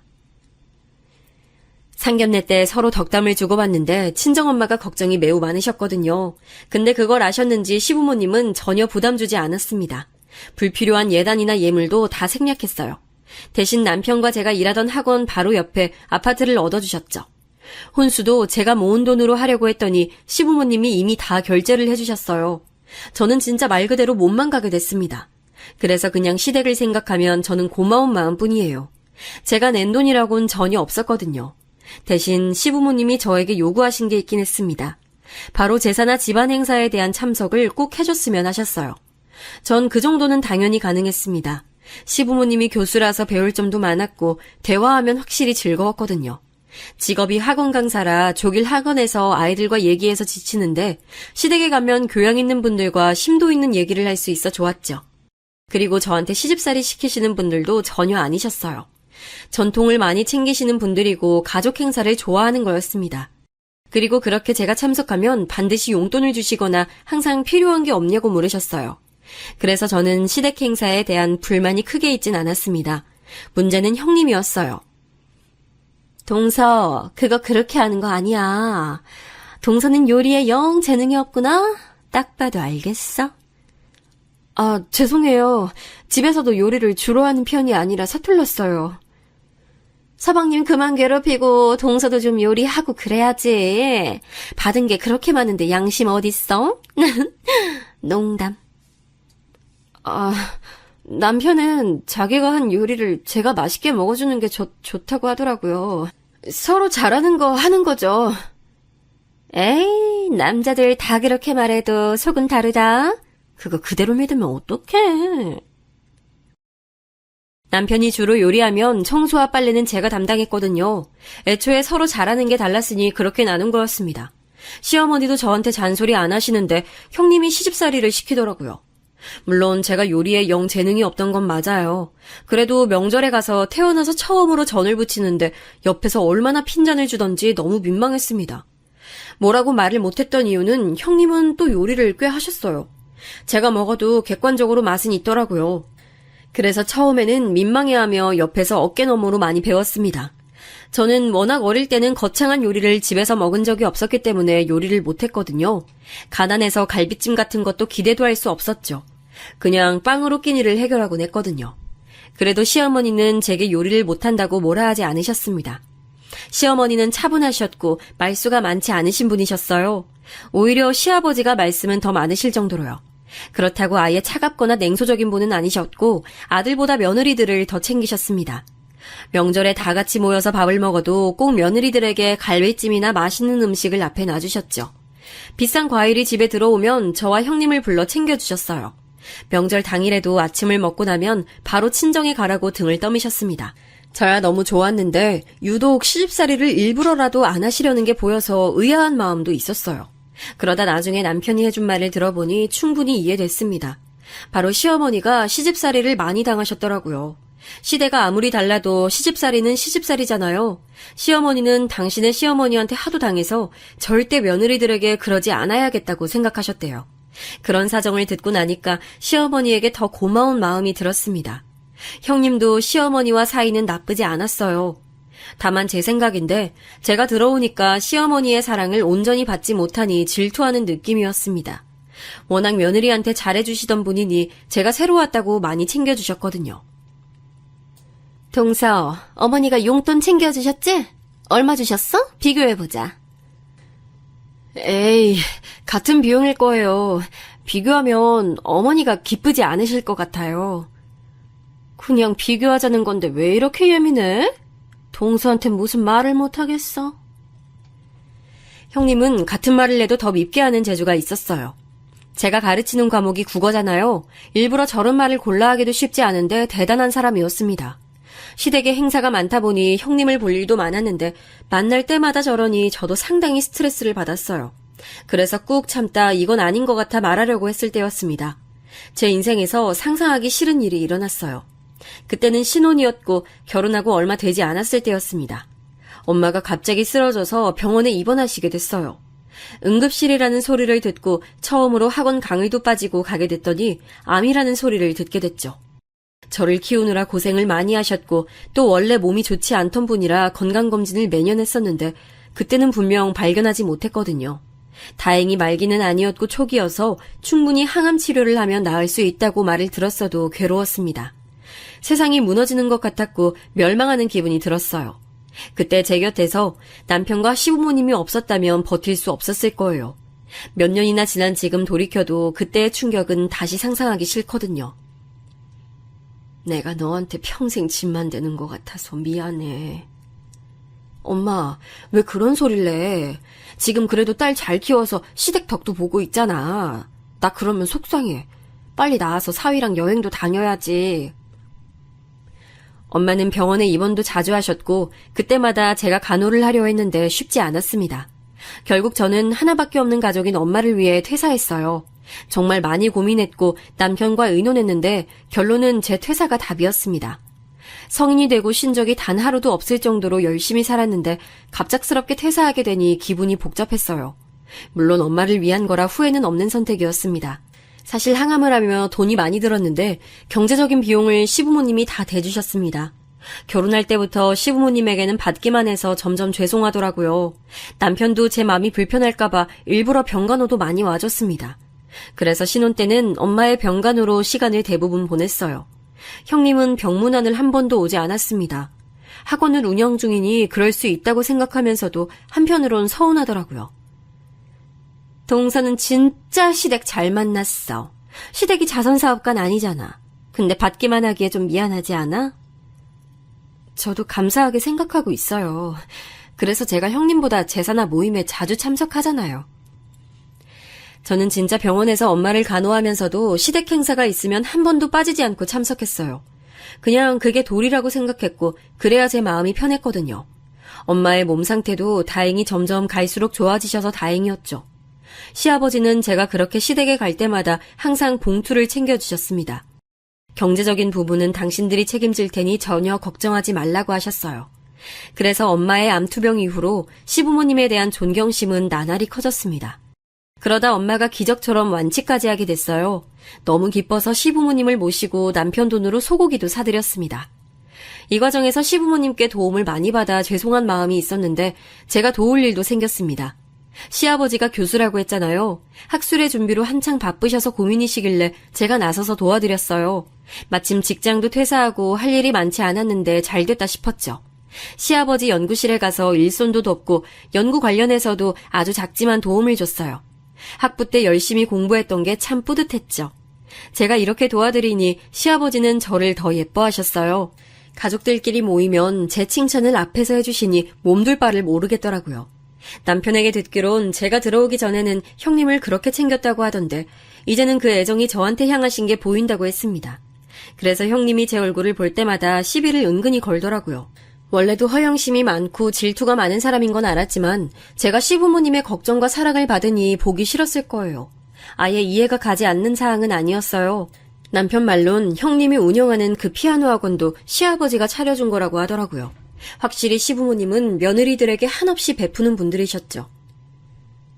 동서 병원비 진짜 아버님이 다 내주셨잖아. 너무 복받았어. 남자 잘 만나는 것도 복인데 동서는 좀 특별히 복받았어. 형님, 몇 번을 얘기하시는 거예요. 그래서 저도 노력하잖아요.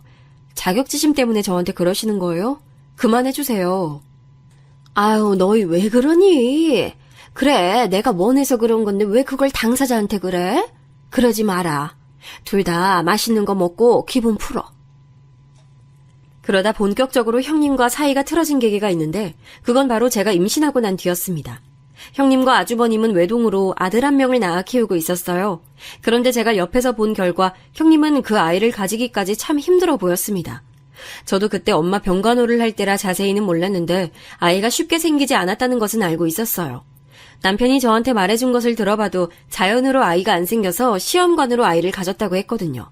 시험관을 하기 전에 용하다는 점집도 몇 번이나 찾아갔던 것도 알고 있었어요. 검사도 많이 받았는데 형님에게 문제가 있어 임신이 되지 않는다고 했었거든요. 그래서 아주버님하고 둘이 고생이 많았다고 합니다.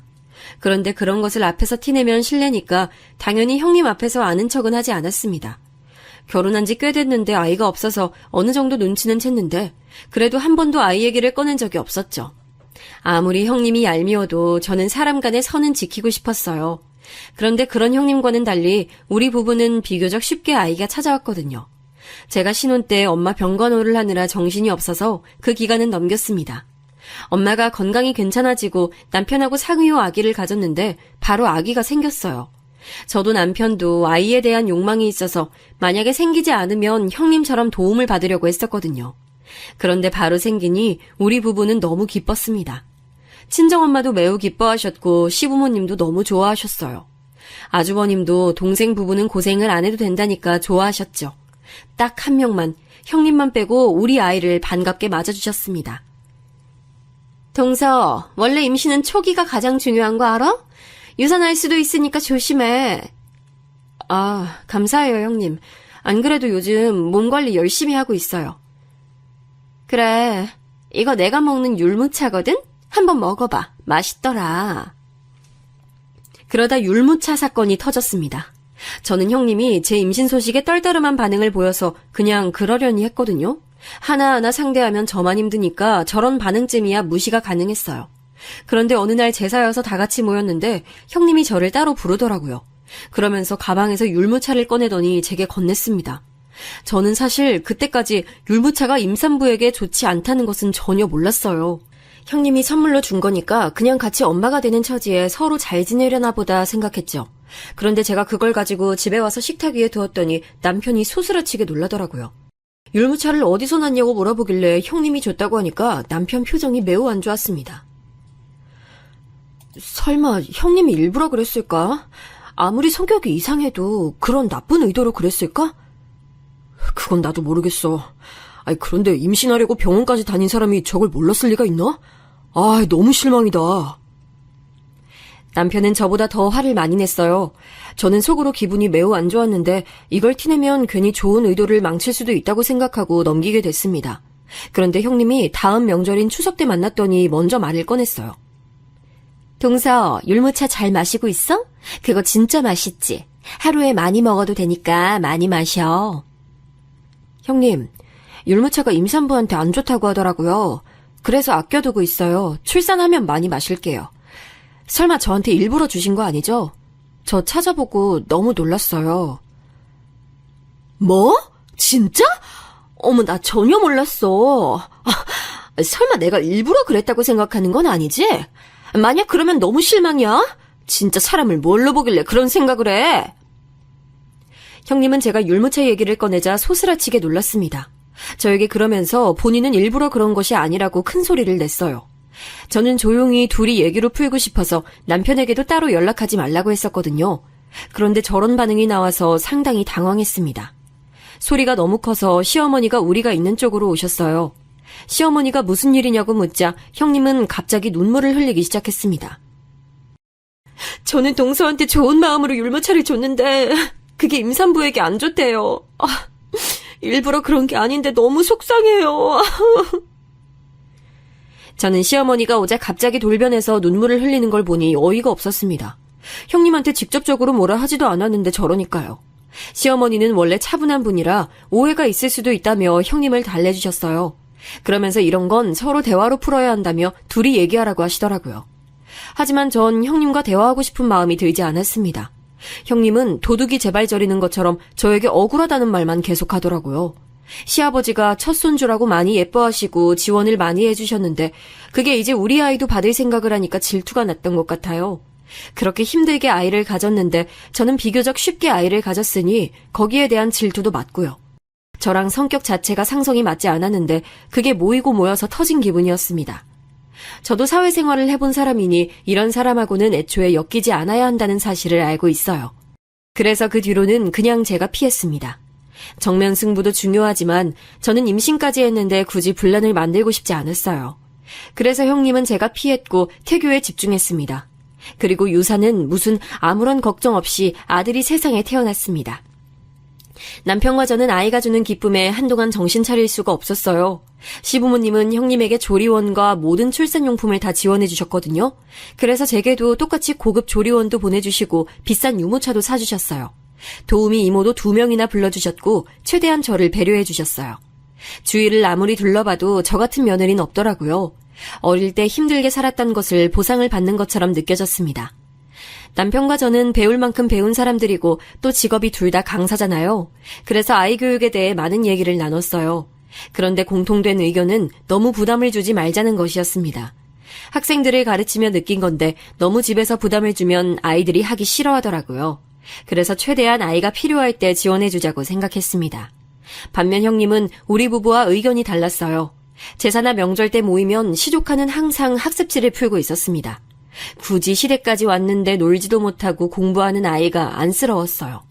하지만 그건 형님과 아주버님의 교육권이니 제가 뭐라 할 게 아니었죠. 하지만 조카는 공부하기가 싫었나 보더라고요. 어찌 보면 당연한 결과였어요. 그래서 우리 아들하고 같이 노는 것을 더 좋아하는 조카를 보며 안쓰러웠습니다.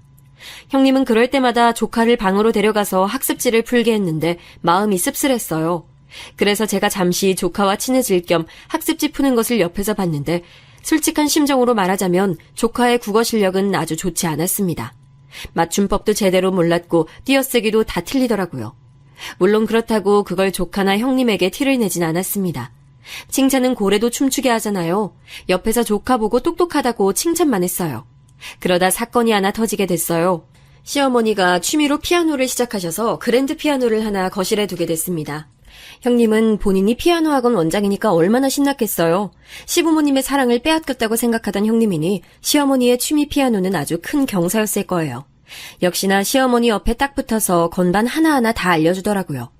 보기 싫은 광경은 아니었습니다. 오히려 저는 그런 식으로 형님의 스트레스가 풀리고 열등감이 사라지면 환영이었어요. 형님이 옆에서 그렇게 봐주니까 시어머니도 기분 좋아 보이셨어요. 이렇게 좋은 분위기가 지속된다면 얼마나 좋을까 생각했습니다. 그런데 형님은 역시 또 제 심기를 건드렸어요. 우리 아들이 그때 막 말문이 트이고 호기심이 샘솟는 시기였습니다. 시댁에 가면 이것저것 건드리며 이게 뭐야? 왜? 물음을 끊임없이 던지던 때였어요. 시아버지 서재에 들어가서 책을 다 끄집어내기도 했었죠. 물론 그럴 때마다 시아버지는 흐뭇하게 웃으시며 아들을 봐주셨어요. 아들이 그렇게 시댁을 활보하다 피아노가 신기했는지 흥미를 보이더라고요. 시어머니가 웃으며 아들을 피아노 위에 앉혀주었더니 혼자 건반을 치기 시작했습니다. 물론 엄마인 제가 봐도 실력은 전혀 없었어요. 초등학교도 들어가지 않은 아이가 뭘 알겠어요. 그냥 혼자 누르면 소리가 나니까 신기해서 눌러보는 수준이었죠. 그래도 저는 엄마니까 옆에서 우리 아들이 잘한다고 계속 칭찬해줬습니다. 이러다 실제로 관심이 생길 수도 있으니까요. 그런데 언제 제 옆으로 왔는지 형님이 비아냥대기 시작했어요. 어머, 준영이는 진짜 재능이 없어도 너무 없다. 동서, 준영이는 진짜 예체능 쪽으로는 전혀 재능이 없네. 꿈도 꾸면 안 될 것 같아. 우리 동민이는 벌써 악보도 볼 수 있어. 원래 이런 쪽으론 타고나는 게 진짜 중요하거든. 형님, 동민이가 잘난 건 너무 축하할 일인데 우리 준영이한테 그러지 마세요. 아직 초등학교도 입학하지 않았잖아요. 원래 천재는 그때부터 알아보는 거 몰라? 특히 예체능은 떡잎부터 달라. 너무 고깝게 듣지는 마. 내가 원장이라 많은 애들을 봐서 경우를 많이 하니까 그래. 형님, 저도 이런 말까지 안 하려고 했는데요. 동민이도 국어 진짜 못하더라고요. 집에서 책을 많이 읽어주세요. 미리 대비해야죠. 뭐? 아니, 어떻게 동서는 내가 한마디를 하면 그냥 넘어가는 법이 없어? 가는 말이 고와야 오는 말이 곱다는 속담이 한국에 있어요. 형님이 먼저 저한테 예쁘게 말해주시면 안 될까요? 저도 웬만하면 좋게 넘어가는 성격인데 전날은 참을 수가 없었어요. 그래서 형님과 진지하게 결혼하고 처음으로 다투게 됐습니다. 이제까진 제가 무시하거나 최대한 좋게 말했는데 이땐 안 되겠더라고요. 계속 참다간 우리 아들한테까지 피해가 갈까봐 두렵기도 했습니다. 그래서 형님한테 대놓고 들이박으니 형님이 약간 당황하더라고요. 원래 누울 자리를 보고 뻗는다고 하잖아요. 형님이 딱 그런 경우였어요. 그래도 시부모님이 워낙 잘해주시고 또 남편이 저에게 잘하니 저 정도에서 그쳤습니다. 서로 서먹한 사이로 지냈는데 나름 그것도 괜찮더라고요. 어색하니까 형님이 저에게 예전처럼 말을 거는 경우도 적었습니다. 그렇게 저는 최대한 아이와 남편에게 집중하고 살고 있었는데 어느 날 너무 갑작스러운 사건이 발생했어요. 남편에게 전화가 와서 빨리 당장 병원에 오라는 소식을 들었습니다. 무슨 일이냐 물으니 남편이 울면서 시어머니가 교통사고를 당했다고 울먹였어요. 그 소리를 듣고 바로 아들을 데리고 병원으로 달려갔습니다. 심장이 너무 쿵쾅거리고 손이 떨렸어요. 귀도 잘 들리지 않는 기분이 들었습니다. 멍하니 벌벌 떠니 옆에서 아들이 의아해하더라고요. 택시기사님도 괜찮을 거라고 말하며 심호흡하라고 할 정도로 저는 제정신이 아니었습니다. 그렇게 병원에 가서 응급실로 갔더니 이미 다 모여 있었어요. 항상 침착하고 고고한 시아버지가 바닥에 주저앉아 계셨고 남편의 얼굴은 눈물로 뒤덮여 있었습니다. 사유를 들어보니 시어머니는 뺑소니를 당하셨다고 하셨어요. 여보, 이게 어떻게 된 일이야? 어머니 어떡해. 집 앞에서 길을 건너시다가 뺑소니 차에 치이셨어. 진짜 엄마. 안타깝게도 그날 그렇게 시어머니는 돌아가시게 됐습니다. 너무 갑작스럽게 일어난 일이라 다들 당황하며 슬퍼했어요. 저 또한 장례식장에서 눈물이 너무 많이 나와 참을 수가 없었습니다. 울고 싶지 않은데 한 번 눈물이 터지니까 참기가 힘들었어요. 시어머니가 시집살이 한 번 시키지 않고 며느리들에게 얼마나 잘해주셨는지 아니까 더 그랬습니다. 또 우리 엄마가 병원에 계실 때도 도움을 많이 주셨잖아요. 속으로 너무 감사해서 평생에 걸쳐 시부모님께 효도해야지 생각했는데 이렇게 빨리 가실 줄 몰랐습니다. 시어머니는 며느리들에게도 그랬지만 당신 아들들에게도 최고의 어머니셨어요. 그래서 아주버님과 남편도 많이 슬퍼했습니다. 살면서 남편이 그렇게 우는 걸 처음 봤고 또 지금까지도 그런 경우가 없어요. 시아버지와 시어머니는 평소에 두 분이 금슬이 매우 좋으셨습니다. 제가 시댁에 가면 좋았던 게 항상 두 분이 차분하게 대화하시던 모습이었어요. 두 분이 다 똑똑하시고 아는 게 많아 대화만 해도 지식이 충전되는 기분이었거든요. 시아버지가 얼마나 시어머니를 사랑하는지 이미 알고 있던 저는 시아버지를 보고 인간 대 인간으로 안쓰러운 마음이 들었습니다. 장례식이 끝나고 장지에 갔는데 거기서 저는 오열하고 말았어요. 남편과 둘이 끌어안고 엉엉 울고 시아버지도 무너져서 가족들이 다 슬퍼했습니다. 허망하게 시어머니를 보내고 나서 그 이후도 참 힘들었어요. 시어머니가 교수셔서 대학에서 처리할 일도 많았습니다. 워낙 인품이 좋으신 분이라 장례식장에도 발걸음이 끊이지 않았죠. 그렇게 서류 정리를 하는데 할 게 생각보다 많더라고요. 시아버지가 제정신이 아니라 제가 옆에서 많이 도와드렸어요. 마침 형님처럼 일이 있는 게 아니니까 제가 도와야 한다고 생각이 들었거든요. 그러면서 절대 무언가를 바라거나 그러진 않았습니다. 그저 제 인간적인 도리였어요. 그런데 옆에서 지켜보니 시아버지가 생각보다 타격이 더 커 보였습니다. 시어머니가 병을 앓다 돌아가셨으면 예상이라도 했을 텐데 그게 아니었잖아요. 나중에 들어봤더니 아침에 저녁에 어디 갈지도 두 분이 얘기를 나누었다고 해요. 그런데 돌아온 건 응급실에서 다급한 전화였으니 얼마나 당황하셨겠어요. 시아버지는 실제로 너무 힘들어하셔서 정신과 상담도 여러 번 받으실 정도였습니다. 자식들이 다 나가서 사니까 더 외로워하셨죠. 그걸 보고 저는 얼마나 안타까웠는지 몰라요. 그 과정에서 제사도 있었는데 제가 준비하려고 시댁에 갔더니 시아버지는 제대로 된 생활도 하지 못하고 계셨어요. 반찬도 없고 라면만 겨우 끓여 먹거나 혹은 굶어서 살이 너무 빠지셨더라고요. 안타까운 마음에 집에서 반찬을 해서 가져다 놓기도 했습니다. 그러다 오늘 사연에 절정인 사건이 터지게 됐어요. 시어머니 장례식 이후 첫 시아버지 생신이 다가왔습니다. 저는 인간 대 인간으로 시아버지가 안타까웠어요. 남편보다 제가 더 시아버지를 자주 찾아가니 어느 상태인지 알잖아요. 그래서 시아버지 생신상을 차려드리고 싶었습니다. 시어머니가 돌아가셔서 그런 것도 있었지만 저도 애초에 받은 게 워낙 많았잖아요. 그동안 받는 것에 익숙했으니 이제 제가 갚을 차례였죠. 그래서 남편에게 시아버지 생신상을 열심히 차린다고 했더니 남편도 크게 좋아했습니다. 남은 가족끼리 이렇게 행복하게 지내야 시어머니가 하늘에서 보고 마음이 놓이실 거라고 했어요. 다만 한 가지 걸리는 게 있었는데 바로 형님이었습니다. 저번 사건으로 인해 서로 감정이 좋지 않은 상태였어요. 좀 풀리나 싶었을 때 시어머니가 돌아가셔서 더 서먹해졌거든요. 장례식장에서도 서로 딱 할 말만 하고 지냈고요. 그래도 제가 아랫사람이니 먼저 용기 내어 전화를 걸었습니다. 그래서 우리가 아버님 생신상 차려드리는 거 어떻게 생각하세요? 아니 동서 정말 해도 해도 너무한다. 나 원장이야. 바쁜 거 몰라? 내가 안 그래도 어머님 장례식 때 학원 일주일을 쉬어서 학부모들 항의 장난 아니었어. 그런데 지금 뭐? 같이 하자고? 형님이 워낙 음식 솜씨가 좋으시니까 같이 하면 더 좋을 것 같았어요. 제가 혼자 할게요. 너무 화내지 마세요. 다짜고짜 전화해서 같이 생신상 준비하자고 하면 누가 좋아해? 그런 건 혼자 알아서 준비하면 되잖아. 왜 이렇게 눈치가 없어? 참, 나 바빠. 끊을게. 이런 반응은 예상하지 못했는데 형님은 굉장히 쌀쌀맞게 대하셨어요. 서로 시댁에서 피아노 때문에 부딪힌 이후로 처음 한 전화였는데 반응이 너무 좋지 않아 저도 마음이 씁쓸했습니다.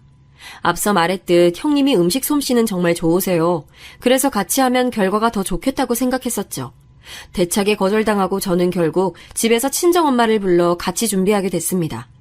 친정엄마도 시부모님에 대한 이미지가 워낙 좋으셔서 기꺼이 저를 도와주셨어요. 특별히 시어머니가 잘하시던 고등어 조림을 준비하고 싶었습니다. 그래서 친정엄마와 수산시장에 가서 질 좋은 고등어도 사고 다른 반찬도 많이 준비했어요. 시아버지가 워낙 우울해하시고 힘이 없으니 고기도 준비하고 잡채도 만들었습니다. 요리는 정성이라는 말이 있죠. 엄마와 저는 준비만 며칠에 걸쳐서 하게 됐어요. 그리고 생신 전날부터 우리 집에서 미역국부터 시작해서 정말 많은 준비를 해서 당일에 남편 차를 통해 음식을 가지고 갔죠. 형님에게는 따로 연락하지 않았어요. 이미 기분이 상한 상태였고 제 목적은 시아버지를 기쁘게 하고 싶었을 뿐이니까요. 도착해서 시댁 식탁에 준비한 요리를 올리고 가족들이 와서 다 같이 식사를 시작했습니다. 그런데 한 가지 실수가 있었어요. 제가 이런 대형 음식을 처음 해봤고 또 많은 요리를 준비한 게 처음이었거든요. 그래서 음식을 가져오며 모양이 많이 망가지기도 했고 그새 상한 요리도 있었어요. 친정엄마도 정신이 없어 미처 하나하나 보지 못했거든요. 저도 맛있게 먹으려고 했는데 상태를 보고 참 속상했습니다. 미리 식구들이 오기 전에 맛이라도 볼 걸 후회가 되기 시작했죠. 괜히 친정엄마까지 불러서 날 밤새가며 준비했나 민망하기도 했습니다. 민망함에 얼굴이 새빨개졌고 아무 말도 나오지 않았어요. 우리 둘째 며느리가 너무 수고 많았다. 이렇게 호화롭게 차려줄 줄은 몰랐어. 맛있게 먹자. 고맙다. 시아버지는 제가 민망해하는 걸 보더니 일부러 더 저를 칭찬하기 시작하셨습니다. 남편도 계속 맛있다고 말하면서 먹더라고요. 그런데 저도 먹어서 아는데 진짜 맛이 없었습니다. 제가 요리 실력이 부족한 것이 맞았어요. 또 요리는 엄마가 도와주셔서 끝내긴 했는데 차에 싣고 오면 많이 망가졌거든요. 민망함에 고개도 못 들고 있었는데 다행히 시아버지가 아무렇지 않게 드셔서 감사했습니다. 눈물이 나올 것 같은 것을 꾹 참고 식사하는데 형님이 갑자기 고등어 조림을 한 입 먹더니 그대로 그걸 뱉었어요. 아우, 동서 이게 뭐야? 아우, 상한 것 같은데? 아, 죄송해요. 보관을 잘못했더니 음식이 조금 상했나 봐요. 아, 다른 거 드세요. 아, 이럴 줄 알았으면 내가 좀 도와줄 걸 그랬다. 난 이 정도로 동서가 요리 못할 줄은 몰랐거든. 걔가 만들어도 이것보단 잘 만들겠어. 형님의 말에 저는 너무 부끄러워졌습니다. 무례함에 화가 나기도 했는데 식탁에 하필 우리 아들도 같이 있었거든요. 남편이 형님 말을 듣고 대신 싸우는 게 귀로는 들렸는데 너무 민망해서 화장실로 갔습니다. 죄송해요. 제가 다음부턴 더 노력할게요. 다들 너무 화내지 마시고 식사 마저 하세요. 아니면 뭐 배달이라도 시킬까요? 됐다. 네가 얼마나 고생했는데 뭘 시켜. 그냥 먹으면 되는 걸 이 분위기로 만들어? 지금 이게 뭐 하는 짓이야? 시아버지는 조용히 형님을 향해 말씀하셨어요. 네 학원 당장 내일 빼라. 그 학원 건물주가 나야. 학원 차려준 것도 나잖아. 뻔히 둘째 며느리가 고생한 게 보이는데 어떻게 그래? 인성이 그래서 되겠니? 아버님, 너무 갑작스러워요. 아니, 전 그냥 안타까워서 그렇게 말한 거예요. 죄송해요. 네가 사과할 사람은 내가 아니고 둘째 며느리 아니니? 동서, 내가 미안해. 일부러 그런 건 아니고 장난이었어. 알지? 응? 사실 저는 그때 너무 민망하고 화도 나고 속상해서 아무 말을 하지 못했어요. 다행히 남편이 나서서 됐다고 서로 그냥 얼굴 보고 살지 말자고 대신 말을 해줬습니다. 시아버지는 실제로 형님의 학원 자리를 뺐다고 하더라고요. 넉넉한 집이라는 것은 이미 알고 있었는데 그 정도인 줄은 몰랐던 저는 당황했습니다. 하지만 남편이 그냥 가만히 있으라고 하더라고요. 동서가 아버님께 다시 말해봐. 내가 일부러 그런 거 아니잖아. 응? 재수씨, 아내가 많이 반성하고 있더라고요. 내가 대신 사과할게요. 아주버님과 형님은 그 이후로 저를 끈질기게 찾아왔어요. 그때는 저도 정신을 차려서 제대로 말을 했습니다.